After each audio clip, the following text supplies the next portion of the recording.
Shalom, shalom, shalom, Bananzambe, shalom à tous, bonjour à tous, Mbote Nabino, shalom, shalom. Voilà, alors, j'essaie de faire les derniers petits réglages. Donc, comme on dit, bonjour, Valeur Fils Nzouzi, bonjour à tous. Shalom en ce dimanche, vous qui venez, qui rejoignez ce direct. S'il vous plaît, en entrant, en partageant au Koti, au Kaboli, donc on entre et on partage. Donc voilà, venez vraiment, on va prendre le temps pour partager ce direct, pour pouvoir, voilà, on partage dans les groupes, on partage aux amis. Donc voilà, shalom, shalom à tous, c'est une joie. Moi-même, je vais essayer également de partager. Je sais que c'est pas toujours évident, mais on va essayer. Voilà, voilà. Donc, alors, on va essayer de partager. Voilà, voilà. Donc, voilà, voilà. Donc, on continue. Ah. Je vais laisser ces histoires de partage. Souvent, ça m'embrouille.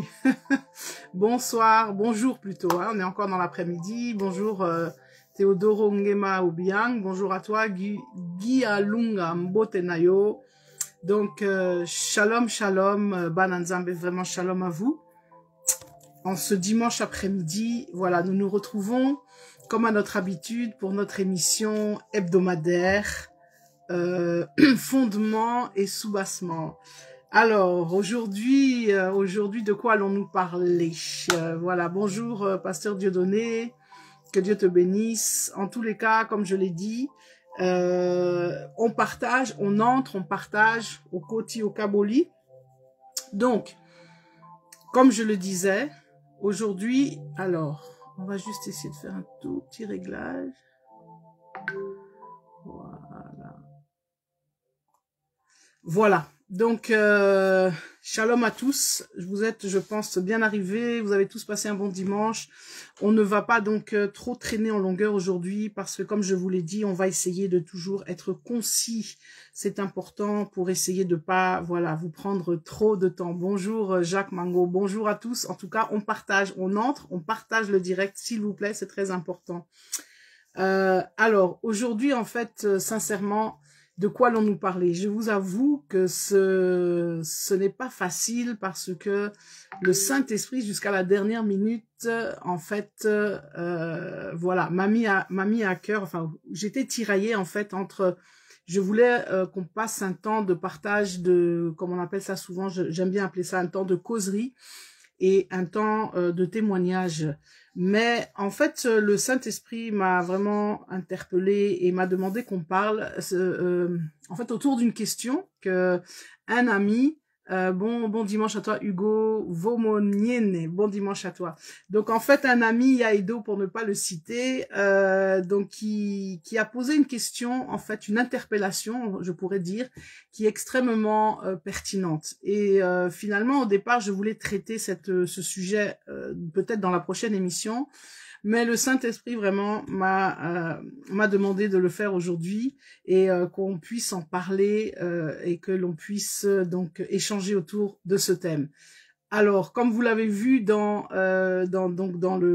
l'intitulé donc de l'émission d'aujourd'hui, ce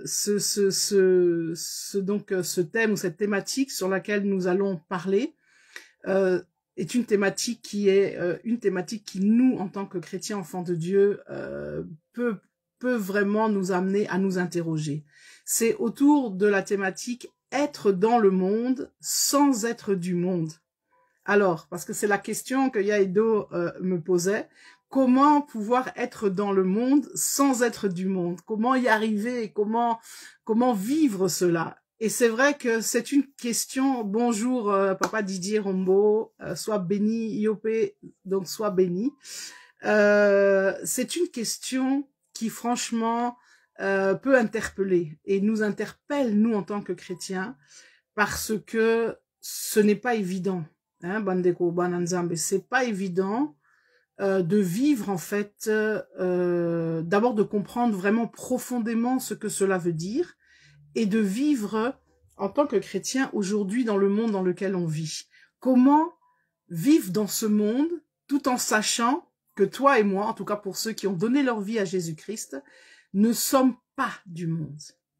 Alors, avant d'entrer en profondeur, il est important de comprendre, alors, voilà, c'est vrai que j'ai pas pour habitude de parler avec un fond musical, mais je vais essayer. Il faut tester, il faut essayer. Pourquoi pas? Peut-être que ça, mais en fait non. En tout cas, dans mes sana na iloko anate. Pardon. Donc, bref. J'étais en train de dire bonjour en tout cas à tous ceux qui nous ont rejoints. Nzama Pambolabino, Shalom Nabino. Lelo Nalingi vraiment to solo là, mais en même temps qu'on réfléchisse ensemble. La question qui m'a été posée, qui est une interpellation justifiée, comme je l'ai dit, c'est comment nous, chrétiens, cette fameuse phrase qui est tirée de l'évangile de Jean, donc au chapitre 17, c'est là où, enfin, si vous lisez Jean du chapitre 14 au chapitre 17, c'est vraiment un des plus beaux textes, c'est un des plus beaux moments de la parole de Dieu, parce que c'est là où Jésus nous fait toute sa déclaration. Et donc dans cette interpellation, c'est d'essayer de comprendre comment nous chrétiens, on peut être dans ce monde, donc comment on peut vivre dans ce monde tout en n'étant pas dans ce monde. Alors pour comprendre cela, il faut comprendre d'abord pourquoi nous ne sommes pas de ce monde. Alors je vais pas trop m'apesantir là-dessus parce que je voudrais plus insister sur cet aspect de comment vivre dans ce monde. Le fait d'être donc né de nouveau, dans 2 Corinthiens 5 au verset 17, il nous est dit que voilà, celui, en tout cas, je paraphrase, et parce qu'on va lire quand même pas mal de textes, mais on va rester, comment dirais-je, voilà, on va essayer de rester concis. Je veux vraiment essayer aujourd'hui d'arriver à faire mes 30 minutes, voire 45 minutes maximum. Donc, en fait, lorsqu'on est de nouveau, il se passe quelque chose. Et ce qui se passe, c'est que on change, en fait, je pourrais dire on change de statut, ok? Ou pour essayer de donner une analogie à faire comprendre, c'est comme si tu changeais de pays, de nationalité. Donc, tu n'es plus la même personne. Ça veut dire que c'est ça que ça veut dire, en gros. Donc, dans la nouvelle naissance, alors évidemment, ça se passe sur un plan spirituel. Je donne ma vie à Christ, donc je deviens une nouvelle créature, comme il est dit. Et à partir de là, je fais partie d'une nouvelle famille, qui est la famille des enfants de Dieu. Mais je ne suis plus cette créature déchue que nous sommes tous en naissant sur ce monde depuis la chute d'Adam et Ève, mais je deviens une nouvelle personne. Alors oui, physiquement, il n'y a pas de changement. Je suis la même, vous verrez toujours la même Claudine, voilà, telle que vous me voyez là, avec des 2 bras, 2 jambes, etc. Enfin bon, vous voyez, avec mes lunettes, tout ça. Donc, c'est pas à ce niveau-là que ça se passe. C'est au niveau spirituel qu'il y a un changement. Alors, c'est vrai que c'est un aspect très important et tout, mais j'ai dit, je ne veux pas entrer là-dedans parce que ça va nous amener vers une autre thématique que je ne veux pas développer aujourd'hui.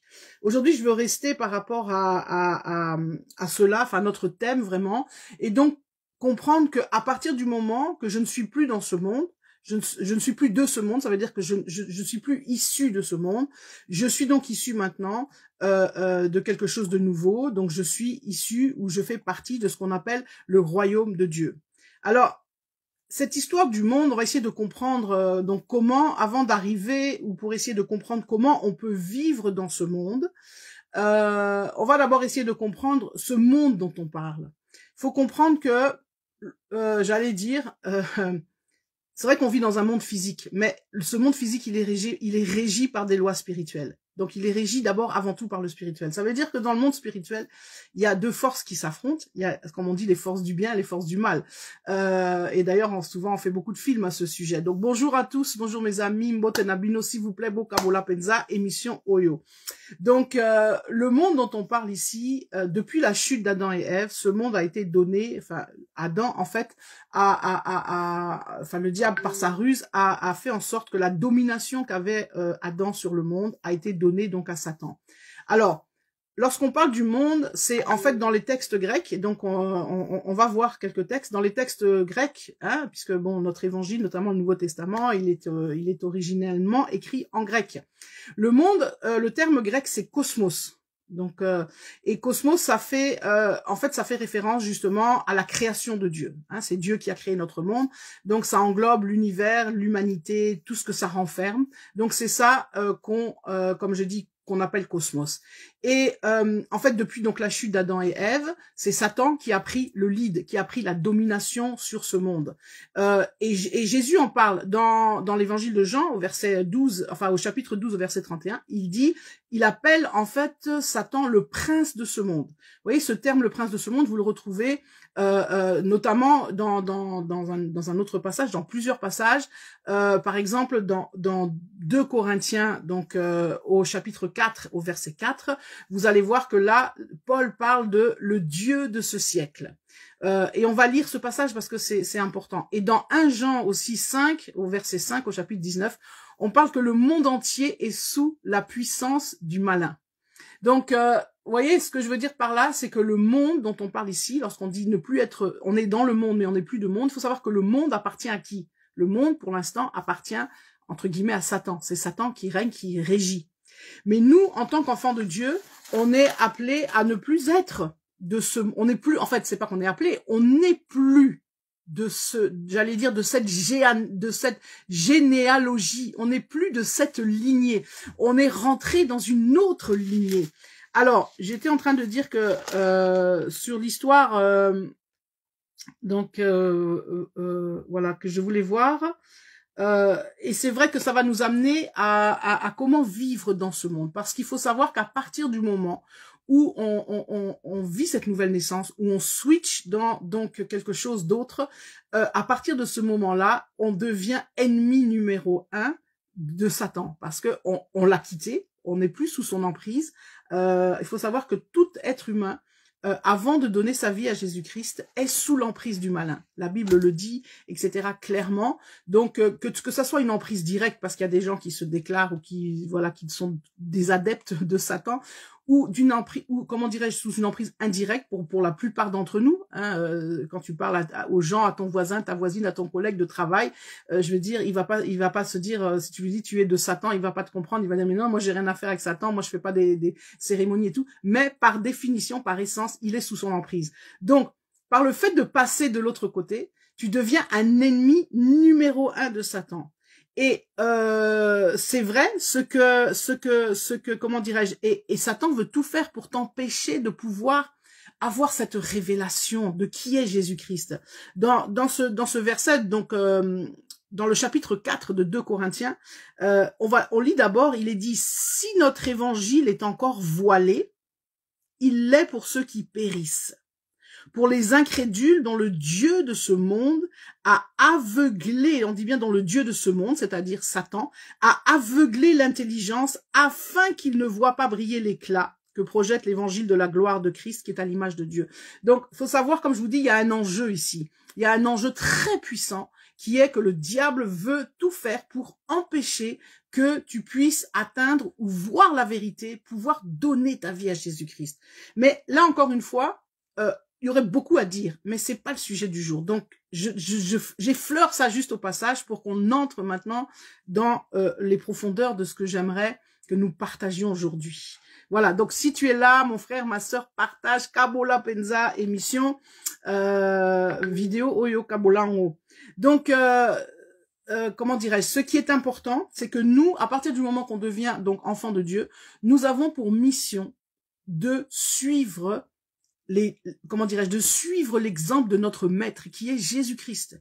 Et on a pour mission, en fait, d'être des ambassadeurs. Parce que Le royaume que nous avons reçu, Christ, Jésus nous a parlé beaucoup de ce royaume. Comme je l'ai dit, je vous l'avais dit la dernière fois dans notre émission de la semaine passée, le royaume de Dieu, c'est pas un royaume, comment dirais-je, matériel, qui se matérialise. C'est pas un royaume, voilà, que l'on voit avec nos yeux visuels de la chair. C'est un royaume qui est intérieur, c'est à l'intérieur de nous. Donc, lorsqu'il s'agit ici, il s'agit de faire, quand on devient enfant de Dieu, il s'agit en fait de répandre ce royaume autour de nous. C'est ça, en fait, notre rôle n'est pas de nous exclure de la terre, parce que certains pourraient le comprendre comme ça, certains l'ont compris comme ça. Je m'extrais de la terre, donc de ce monde, je ne vis plus. Et c'est comme ça que nous avons vu des gens au cours de l'histoire aussi qui sont allés s'enfermer dans des couvents ou dans des grottes, dans des lieux. C'est pas mauvais en soi, mais ce n'est pas réellement à ça qu'en fait Dieu nous appelle.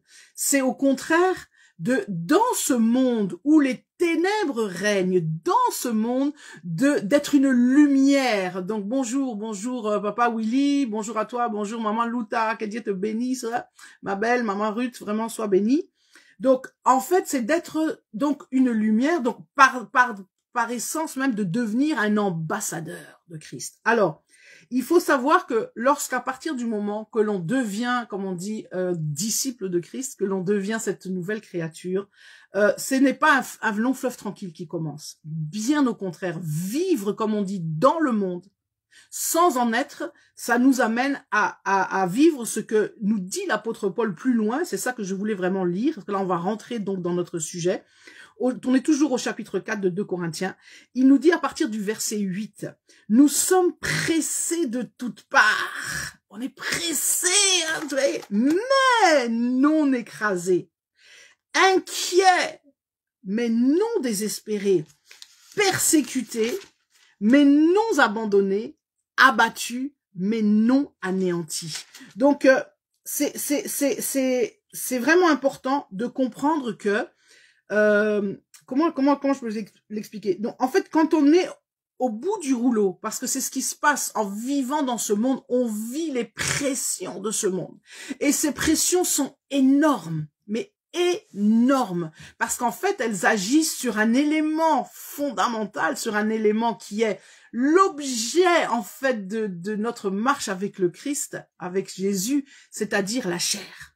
Donc, nous vivons des pressions de toutes parts. Mais ce qui est formidable, c'est ce que nous dit le texte qu'on vient de lire. En fait, même si ça paraît, par exemple, je suis pressé, je suis inquiet, je suis persécuté, mais je ne suis pas au bout du rouleau. Enfin, je suis pas, c'est pas fini. Il y a une espérance qui reste. Justement, cette espérance que nous avons en nous. Le corps mortel, vous voyez, notre corps, lui, il est sujet à ses souffrances. Et vivre une vie de sanctification, j'y reviendrai, ça fera partie aussi d'une thématique de nos prochaines émissions.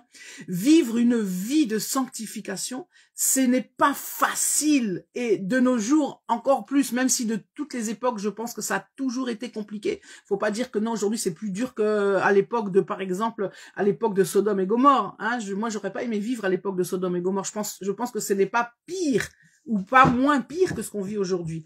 Donc, pour comprendre cela, que le corps mortel, lui, en fait, il est appelé à souffrir. Et c'est l'exemple de notre Seigneur Jésus-Christ. Lorsqu'on regarde son passage sur terre, je l'avais dit la dernière fois, au risque de vous choquer, c'est un temps, c'est vrai, il n'est pas venu pour se réjouir, pour jouir de la vie et pour, comme on dit, Sanzoto, il est venu pour souffrir. Donc c'est important. On va vivre, comment dirais-je, on va vivre des humiliations, on va vivre tellement de choses, on va vivre de la souffrance, etc. Donc, en tout cas, quand on devient chrétien, il y a une chose qu'il faut comprendre, c'est qu'il faut apprendre à renoncer à soi-même. Donc, si tu cherches le succès, en tout cas, tu as rien compris. Donc, mais bon, ça nous amène, vous voyez, à beaucoup de thématiques que je touche comme ça, mais qu'il faudrait développer en long et en large. Alors, avant de continuer sur cette histoire de comment je peux, moi, en n'étant pas du monde, vivre dans le monde, je voudrais citer un texte. Enfin, c'est une femme, une sœur, qui a écrit ce magnifique texte qui est très long, donc on va pas le lire. Il fait plus de 4 pages. Je vais pas lire 4 pages, mais j'aimerais en sortir quelques extraits. Qui va vous permettre de comprendre un peu. Hein. Je vous dis aujourd'hui, dans notre émission, nous allons réfléchir ensemble. Alors, ceux qui n'aiment pas réfléchir, ceux qui ont du mal avec la réflexion, avec la philosophie ou avec, vous voyez, c'est important. Être chrétien ne veut pas dire être crétin. Je le dis, je le répète encore une fois. Être chrétien n'est pas synonyme d'être crétin. Quand on donne sa vie à Jésus-Christ, Dieu nous a pas demandé d'éteindre notre cerveau. Au contraire, il nous parle du renouvellement de l'intelligence. Donc, si Dieu t'a créé avec un cerveau, mon frère, ma sœur, c'est pour que tu t'en serves. Et Dieu a donné à certains plus de capacités que d'autres. Comme on dit, Dieu a donné des talents aux uns, des talents aux autres, plus, moins. Vous voyez, chacun a eu plus ou moins des talents. Donc, par rapport au cerveau, il y a des gens à qui Dieu a donné plus d'intelligence que d'autres. Mais si Dieu t'a doté, par exemple, d'une excellente intelligence, ce n'est pas pour que tu t'en serves pas. Ce n'est pas pour que tu fermes le robinet, que tu mettes ça au placard, c'est au contraire pour que tu t'en serves. Donc, il est temps d'apprendre, nous, en tant que chrétiens, et voilà, moi, je m'adresse en tout cas à ces chrétiens-là. Vous voyez, chacun son couloir, chacun son appel. Moi, mon appel, c'est de parler aux gens qui raisonnent, qui réfléchissent, aux intellectuels, si vous voulez, parce que eux aussi ont besoin de recevoir la parole de Dieu. Vous savez, faut recevoir ce réma. Les intellectuels, c'est vrai qu'ils ont souvent je veux dire, ils ont déjà un bagage parce que ils sont outillés, etc. Ils savent raisonner, discuter, disserter, philosopher, tout ce que vous voulez, mais il leur manque le réma. C'est ce qui change tout. Bon, ça vaut pour tout le monde, hein. On est bien d'accord. Alors, nous allons lire ce texte vraiment que j'aime beaucoup. C'est une dissertation sur justement cette question. Comment être dans le monde sans être du monde? Alors, voilà, je vous fais part, pour ceux qui ne savent pas ce que c'est une dissertation, il y a d'abord une thèse, puis une antithèse, puis on fait une synthèse. Ça veut dire qu'on présente d'abord des arguments pour, des arguments contre, puis on essaye ensuite, dans le tout, de donner son propre avis, en fait, et à la fin, on fait une conclusion qui est une synthèse, et où là, en fait, voilà, enfin, c'est plutôt c'est vrai, dans la synthèse, dans la conclusion, qu'on va donner un petit peu son propre avis. Donc, voilà, donc, comme je l'ai dit, je vais vous faire grâce de lire tout son texte, parce que voilà, c'est quand même un peu long, mais nous allons lire un peu quelques extraits pour vous permettre de comprendre pas la difficulté, mais la pertinence et effectivement cette dialectique qu'il y a entre ces deux choses qui semblent être opposées. Alors, parce que vous voyez, comment dirais-je, d'un côté, elle présente les arguments pour dire on est, voilà, comment dirais-je, ça veut dire que si en tant que chrétien, alors j'ai deux choix, ou je dois me retirer du monde et vivre comme ça, comme on dit, dans une grotte, etc. Ou je vis dans le monde, mais je suis en fait attiré, ou comment dirais-je, je suis submergé par toutes ces choses, par ces pressions, par tout ça. Donc finalement, j'arrive plus à garder mes valeurs de chrétien et je sombre. Donc en fait, elle était en train d'expliquer ça. Et là, elle nous dit, et ça j'aime bien, il ne s'agit donc pas de choisir entre deux tendances extrêmes. L'une porte au mépris du monde, l'autre à l'oubli de Dieu. Vous voyez, quand on parle de cette problématique, on balance toujours entre ces deux extrêmes. Pour rester dans le Christ, il faut choisir le compromis difficile et vivre dans sa radicalité le paradoxe de l'incarnation. La question n'est donc pas pour ou contre, mais jusqu'où?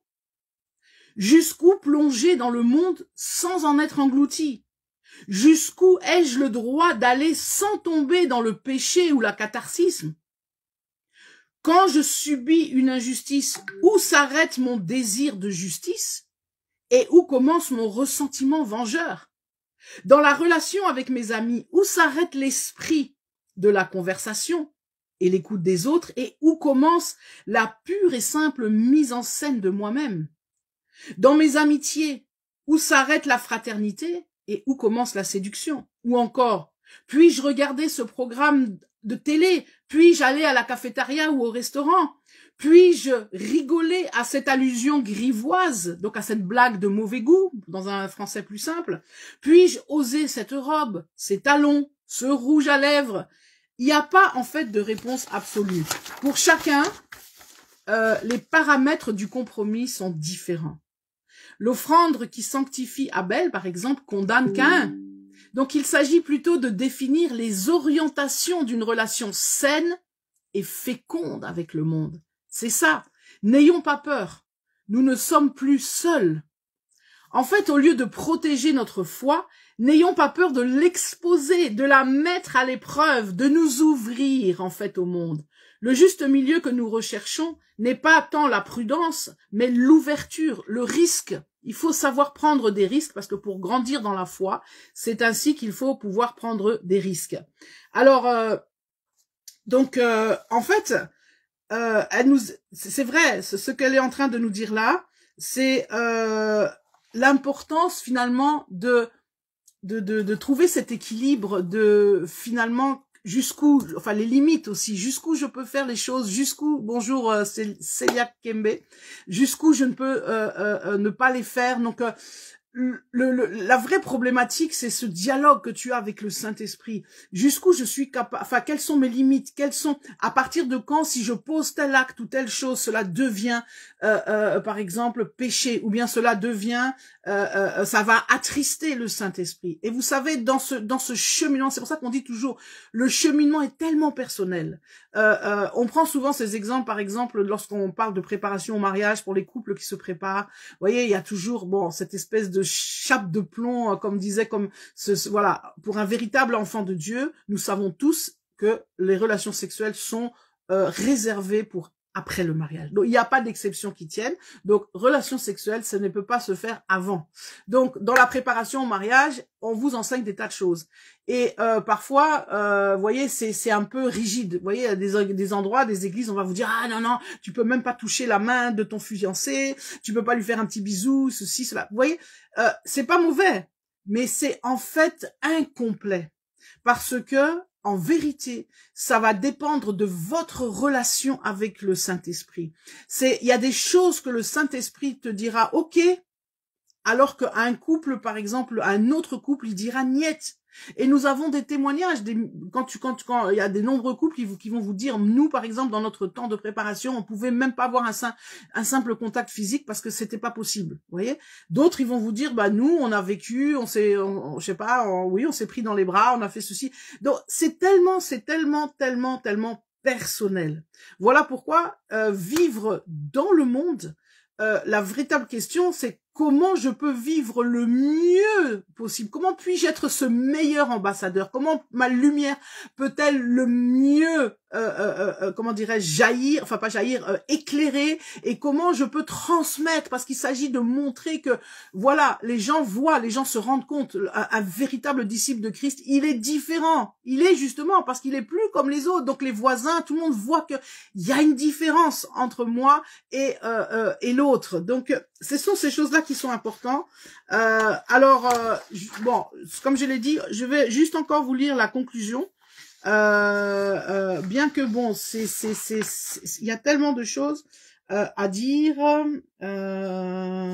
Donc voilà, je vais commencer. Enfin, avant la conclusion, juste encore un petit paragraphe que j'aime beaucoup. Alors notre but véritable, c'est de tout faire par amour. Alors seulement, laissant derrière nous les débris de la loi, libérés du péché, parce que beaucoup de gens sont aussi très légalistes, et ça c'est quelque chose qui est absolument, c'est la pire des choses, quoi. Je veux dire d'être un, vous voyez, Jésus face au légalisme, c'est ce qu'il a reproché aux pharisiens et aux sadducéens.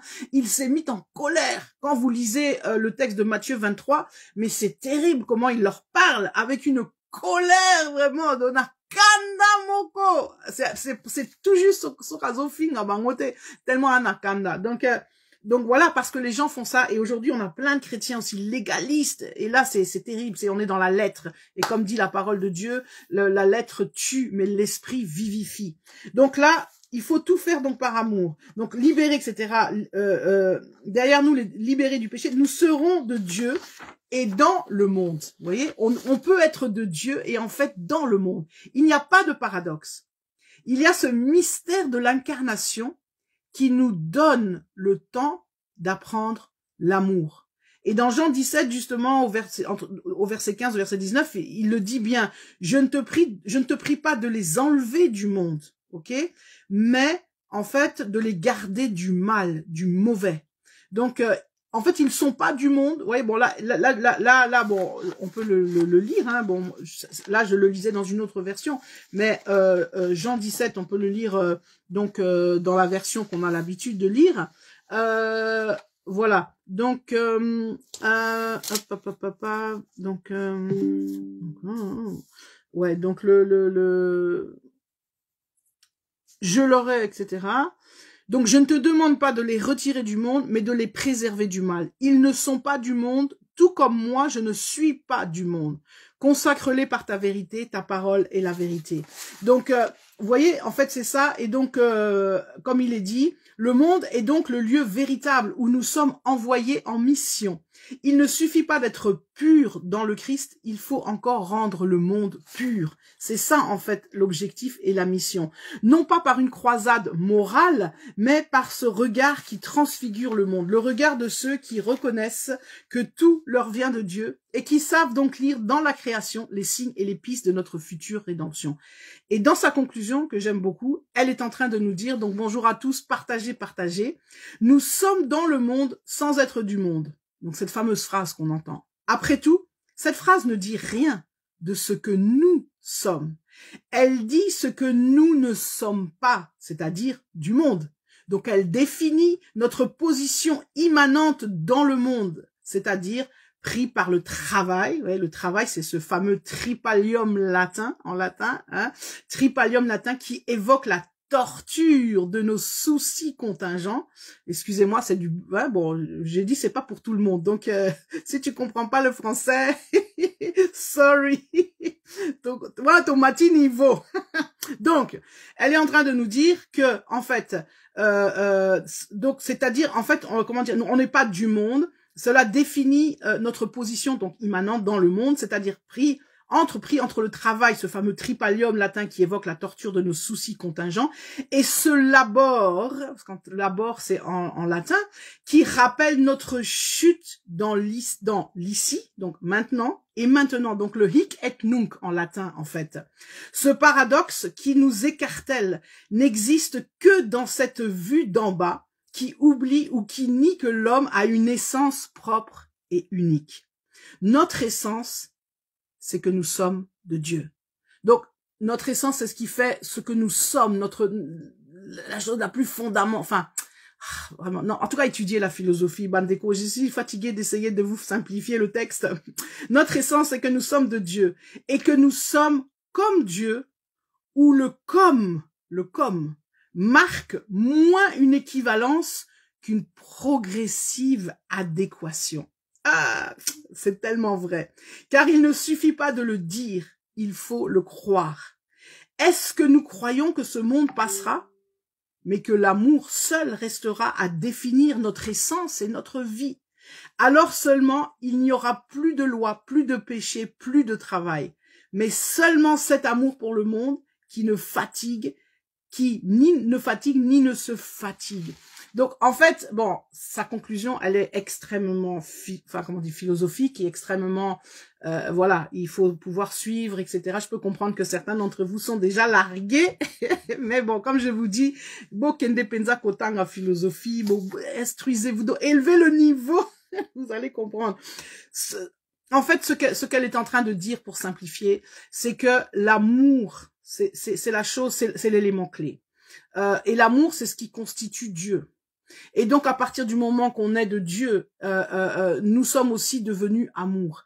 Et c'est cet amour-là, en fait, que nous devons manifester quand on est dans le monde. Donc, en fait, on peut tout à fait être donc né de nouveaux chrétiens, comme je dis, faire partie de cette nouvelle famille, de ce nouveau royaume, et vivre dans le monde. Donc, c'est important parce que, en fait, comme je dis, on est appelé à révéler, à montrer, à être cet ambassadeur, à montrer qui je suis, en fait, et à montrer, en fait, Christ, parce que la Bible dit que la création attend avec un soupir la manifestation, justement, des fils de Dieu. Dans Romains 8, on nous parle tellement de cela que, en fait, le monde attend cela.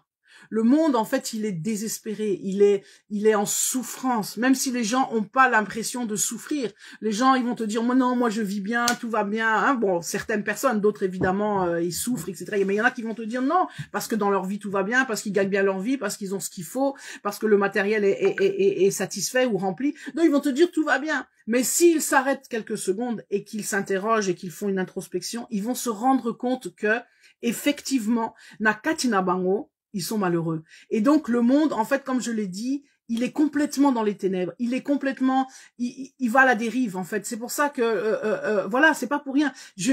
On va le lire ce verset dans Romains 8 parce que il est tellement fort, il est tellement fort. Je l'avais pas prévu pour aujourd'hui, mais bon, c'est pas grave.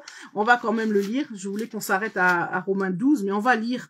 On va lire. D'abord, bon, on parle de la condamnation. Je vais y venir, etc., etc. Alors.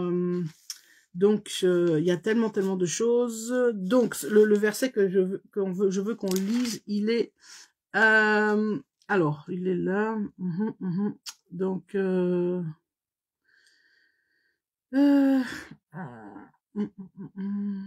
donc, c'est ça.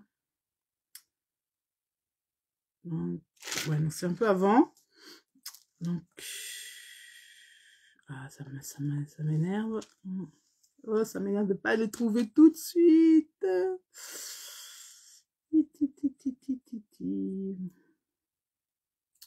Bon.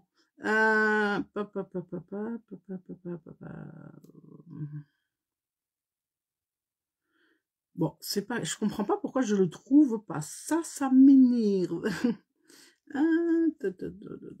Donc, anyway, je comprends pas pourquoi j'arrive pas à le trouver.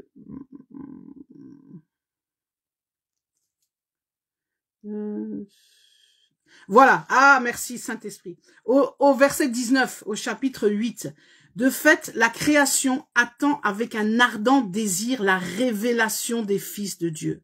Ok, donc il continue de dire en effet, la création a été soumise à l'inconsistance, non de son propre gré, mais à cause de celui qui l'y a soumise. Ok, donc en fait, pour dire autrement, c'est ce que je suis en train de vous expliquer. Le monde, donc la création, le monde, tous ceux qui ne sont pas enfants de Dieu, ils attendent en fait la révélation. Donc ils attendent que nous fassions notre job d'ambassadeur, comme je dis, d'être ces témoins pour pouvoir en fait sortir de là. Parce que c'est comme la Bible dit quand elle dit que la création n'y a pas été soumise à l'inconsistant, pas de sa propre force. C'est en fait à cause de la chute, à cause de ce qui s'est passé à la chute. Comme je l'ai dit, nous sommes sous cette domination, sous cette influence du malin. Donc l'important pour nous, quand on est dans le monde, c'est de pouvoir justement montrer, être cet exemple, pouvoir montrer qui nous sommes, pouvoir montrer aux gens, comment dirais-je, qu'il y a un autre monde entre guillemets, que ce royaume existe et qu'il y a une espérance, qu'il y a voilà que c'est possible de pouvoir, comment dirais-je, de pouvoir vivre autrement. Mais cela implique, bonjour Yamarco, bonjour Alain Tiamala, en tout cas, partagez-moi le direct. Et comme je l'ai dit, on va pas trop traîner, on va bientôt s'arrêter. Je vais vraiment rester dans mes 45 minutes maximum. En fait, ce qui est important, c'est de comprendre que pour vivre cette vie, il y a un élément fondamental. La nouvelle naissance, c'est la première étape. Mais la deuxième étape, c'est que on accepte de renoncer, ce qu'on appelle le renoncement à soi-même, renoncer à ses propres désirs, renoncer de vivre selon la chair. Vous voyez, les gens dans le monde, ils vivent selon la chair. C'est les désirs qui les animent. Alors, il y en a qui ont des désirs plus ou moins bons, plus ou moins mauvais, etc. Mais ça reste toujours le désir. Et alors que nous, ce qui nous est demandé, comme il est dit dans Romains 12, je vous invite vraiment à lire, vraiment, enfin, toute la Bible, il faut la lire, mais il y a des choses particulières à lire, et on va terminer en lisant justement Romains et Colossiens, parce que ça nous parle tellement de ça. Dans Romains 12, au premier verset, il est dit, « Je vous encourage donc, frères et sœurs, par les compassions de Dieu, à offrir votre corps comme un sacrifice vivant, saint, agréable à Dieu. Ce sera de votre part un culte raisonnable. Et on continue. Ne vous conformez pas au monde actuel, mais soyez transformés par le renouvellement de l'intelligence. Je reviens à ce que je disais tout à l'heure au début du live, pour dire que le cerveau que Dieu t'a donné, l'intelligence, c'est pas pour l'éteindre, pour la mettre... Non, il faut juste qu'elle soit renouvelée, afin de discerner quelle est la volonté de Dieu, ce qui est bon, agréable et parfait. Donc vous comprenez, c'est cela. Pour pouvoir vivre dans ce monde, il est important de pouvoir comprendre comment se comporter. Parce qu'en fait, c'est là toute la question. Comment je peux être dans le monde revient à dire comment se comporter en tant qu'enfant de Dieu dans le monde. Donc, c'est vraiment très important. Donc les lignes directrices, les lignes directrices, c'est en fait, bon, c'est voilà, d'avoir un comportement exemplaire, donc pratiquer ce que nous parle la parole de Dieu, donc obéir aux autorités, aimer son prochain, prendre soin des autres, surtout de ceux qui sont faibles dans la foi, etc., etc. Donc c'est des choses qui sont vraiment très importantes. Et qui sont la clé, encore une fois, je l'ai dit, la clé de tout ça tourne autour du fait que je renonce à moi-même. Je renonce à vivre par, comment dirais-je, à mes propres désirs. Je vais mettre toutes mes énergies, toutes mes ressources, tout ce que j'ai en moi au service de ce Jésus, de ce Dieu-là. Et en fait, donc c'est vraiment un changement de fond, c'est pas simplement la forme, c'est pas simplement du saupoudrage. Oui, vous savez, je vais à l'église maintenant, avant je mettais des mini-jupes, maintenant je vais mettre des jupes longues, je me couvre la tête. Vous voyez, tout ça c'est des détails qui en fait restent superficiels si le fond n'a pas changé. Ça ne sert même à rien, je te dirais ma sœur, reste telle que tu es. Donc c'est vraiment comprendre que c'est le fond des choses. Et il doit y avoir vraiment une transformation, et c'est ça cette lutte, parce que évidemment la chair elle veut pas qu'elle soit, on parle de la crucifixion de la chair, Paul nous explique ça très bien. En fait, la chair refuse d'être crucifiée. La chair, elle veut toujours se réveiller. Elle veut toujours prendre le dessus. Non, j'ai pas envie. Non, j'ai envie de faire ça. Non, maintenant, j'ai envie. Par exemple, le Saint-Esprit te dit, va prier pour telle personne. Ou à 2 heures du matin, il te réveille. Toi, t'as pas envie. La chair, elle dit, non, moi, je veux dormir. Je suis fatiguée. J'ai pas envie. Mais pourtant, le Saint-Esprit te dit autre chose. Donc, vous voyez, ce combat, en fait, entre l'esprit et la chair, c'est ça aussi, marcher, comme on dit, en ayant renoncé à soi-même. Donc, ce qui m'importe, en fait, lorsqu'on va jusqu'au bout même de cette logique, et c'est ce que nous demande la parole de Dieu, mais très peu y arrivent parce que justement ça demande un tel niveau de renoncement et de consécration, c'est que finalement tu fais même plus des projets, tu dis même plus ah mais là j'ai envie d'aller en vacances aux Maldives. Non, tu attends, tu es à l'écoute du Saint-Esprit. Le Saint-Esprit va te dire, vous voyez Paul comme il disait, il voulait aller à tel endroit et puis finalement le Saint-Esprit lui a dit non, va pas là, va ailleurs. Donc c'est d'être à l'écoute en fait du Saint-Esprit. C'est tellement important cet aspect des choses, parce que parce que comme je l'ai dit, je fais les choses pour mon Dieu, je fais plus les choses pour moi-même, et ça c'est un point extrêmement important. Alors juste pour terminer, ce que je voulais dire, donc très important. C'est très important de bien lire ça. On va lire, et on va terminer par là, lire dans Colossiens au chapitre 2, au verset 20. Si vous êtes morts avec Christ aux principes élémentaires qui régissent le monde, donc en fait vous êtes donc morts à la manière dont le monde fonctionne. Pourquoi ? Comme si vous viviez dans le monde, vous soumettez-vous à toutes ces règles. Donc en fait, il est en train de nous dire que si on vit en Christ, on n'est plus soumis à toutes ces règles du monde. On doit nous être soumis à d'autres règles. Et notamment, il est dit plus loin, au chapitre 3, c'est très important, c'est de rechercher les choses d'en haut. Comment je peux vivre dans ce monde en recherchant les choses d'en haut? Si donc vous êtes ressuscité avec Christ, recherchez les choses d'en haut, où Christ est assis à la droite de Dieu. Attachez-vous aux réalités d'en haut et non à celles qui sont sur la terre. Et ça, c'est vraiment important. Ces réalités-là, donc c'est ça qui fait toute la différence, mes amis. C'est vraiment rechercher ces réalités qui ne sont pas les réalités de la terre. Donc je suis plus soumis à toutes ces réalités et j'aime beaucoup encore un autre verset. Donc là je reviens dans Romains 14, au Romains 14 au verset 17.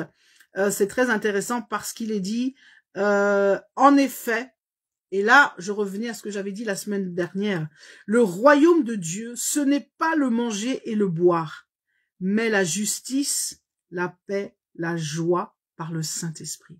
Donc vous allez comprendre que le royaume de Dieu dont on parle, ce fameux « je ne suis plus de ce monde », c'est autre chose. Vous voyez, le manger et le boire, c'est simplement pour dire que voilà, dans le monde dans lequel on vit, c'est de ça dont on se préoccupe. Le manger, le boire, c'est très vaste. Hein, c'est pas manger, boire simplement, voilà, juste le vrai manger et voilà et la bouteille d'eau ou je ne sais quoi.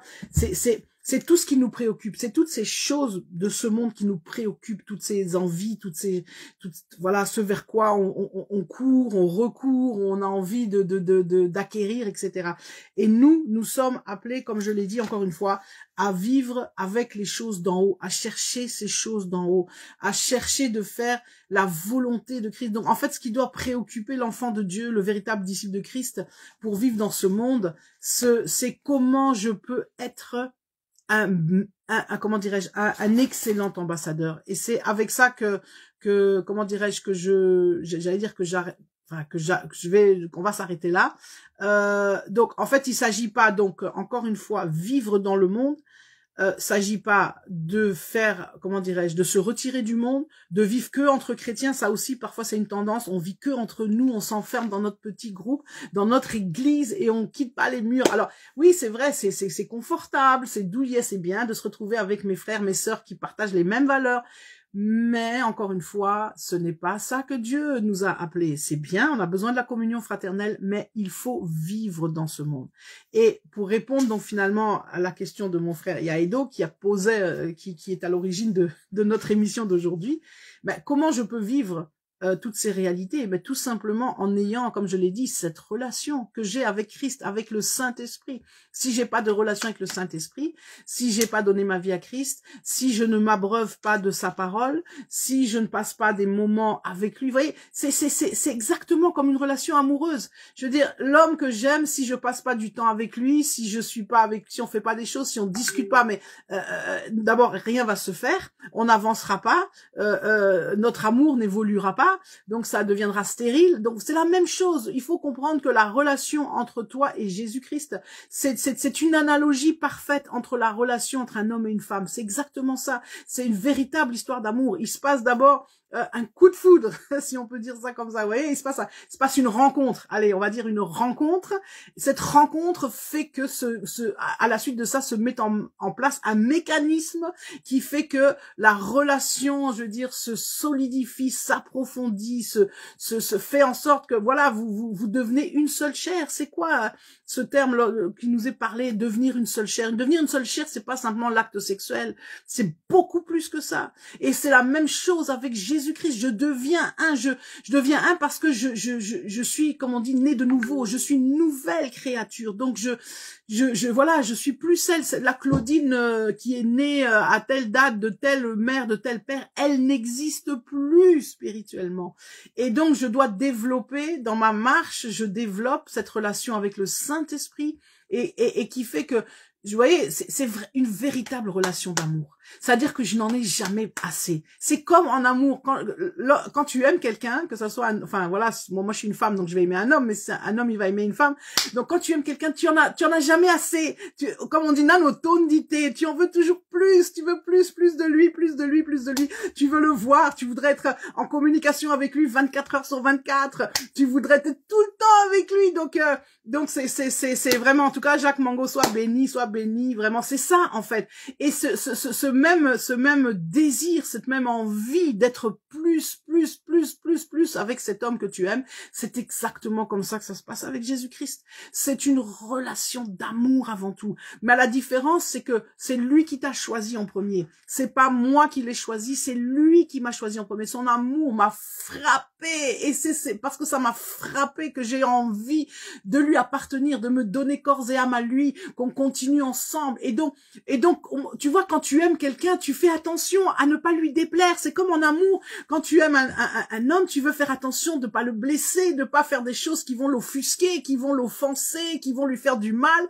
C'est exactement pareil dans la relation avec Jésus-Christ. Donc tu veux pas, le Saint-Esprit, c'est ton ami, c'est la personne que tu aimes, et donc tu veux faire attention de pas le blesser. Tu veux pas blesser le Saint-Esprit, tu veux pas lui faire du mal. Voilà pourquoi tu veux marcher avec lui toujours plus en profondeur. Donc voilà pourquoi pourquoi tu te gardes pur. Pourquoi tu te gardes pas pur parce que le pasteur a dit il faut se garder pur, ou parce que c'est un commandement légaliste qu'on a affiché. Tu te gardes pur parce que c'est par amour, parce que tu aimes tellement Jésus que tu veux pas le blesser. Tu veux qu'il soit fier de toi. Enfin, tu veux lui rendre, même si c'est à ton simple niveau d'être humain, mais tu veux lui rendre cet amour. Et donc c'est ça la marche avec Jésus. C'est ça être ensemble. C'est ça, comment dirais-je, faire en sorte, c'est ça qui te permet de vivre dans ce monde, mais sans en être. C'est-à-dire, le monde n'a plus d'impact sur toi. Même si tu en subis, comme je l'ai dit, la pression, on vit tous, comme voilà, je dois me lever le matin, je dois aller travailler, c'est pour ça que parfois même, je comprends l'apôtre Paul quand il dit qu'il soupirait en disant, qui va me sauver de ce corps mortel, parce qu'il en peut plus, il a envie de retrouver Christ, et nous tous, on a envie de retrouver, en tout cas, ceux qui aiment Christ, ils ont qu'une seule envie, c'est de le retrouver. Mais, on sait qu'on a une chose à faire sur cette terre. Je peux pas, voilà, même si j'ai envie de me retrouver avec Jésus, Jésus m'a donné une vie sur cette terre. Je dois accomplir la mission que Dieu m'a donnée, et voilà, jusqu'au temps imparti. Donc, mais pour vivre et pour pouvoir transmettre cette mission, et bon, c'est quelque chose qu'on pourra voir dans les émissions prochaines. Quelles sont ces valeurs que Jésus-Christ ou que la Bible en fait nous dit ou me donne? Ce sont vraiment, c'est très important de comprendre ça, et ça permettra de pouvoir être cet ambassadeur sur cette planète, dans ce monde dans lequel nous sommes. Donc voilà, j'espère que, comme je l'ai dit, j'ai presque respecté mes 45 minutes, j'ai débordé, j'ai dépassé de 10 minutes, aïe, mais on va faire mieux. Déjà, c'est mieux, la dernière fois, c'était 1h30, là, maintenant, on est à moins d'1 heure. On va y arriver aux 45 minutes, on va y arriver. Donc, mes amis, soyez bénis, soyez abondamment bénis, que Dieu vous garde, que Dieu vous protège. Voilà, donc si vous avez aussi des idées, des suggestions, des questions, en fait, si vous avez des questions qui vous interpellent, n'hésitez pas, écrivez-moi inbox, et voilà, et on en fera, comme Yaido l'a fait, on en fera peut-être un sujet d'émission. En tout cas, j'y répondrai. Je suis là aussi pour répondre à vos questions, donc s'il y a des questions qui vous turlupinent, n'hésitez pas à me contacter. Donc voilà, j'ai aussi, vous pouvez aller voir sur la page YouTube Merclo, que je suis en train d'essayer de pouvoir activer. Mais voilà, en tous les cas, vraiment que Dieu vous bénisse pour ce dimanche, pour ce début de semaine, que vraiment, je n'ai qu'un seul désir, c'est que vous puissiez rencontrer ce Jésus qui est tellement merveilleux, que vous puissiez vivre cette histoire d'amour. C'est la plus belle histoire d'amour, je vous dis, que vous vivrez de votre vie. Je vous assure.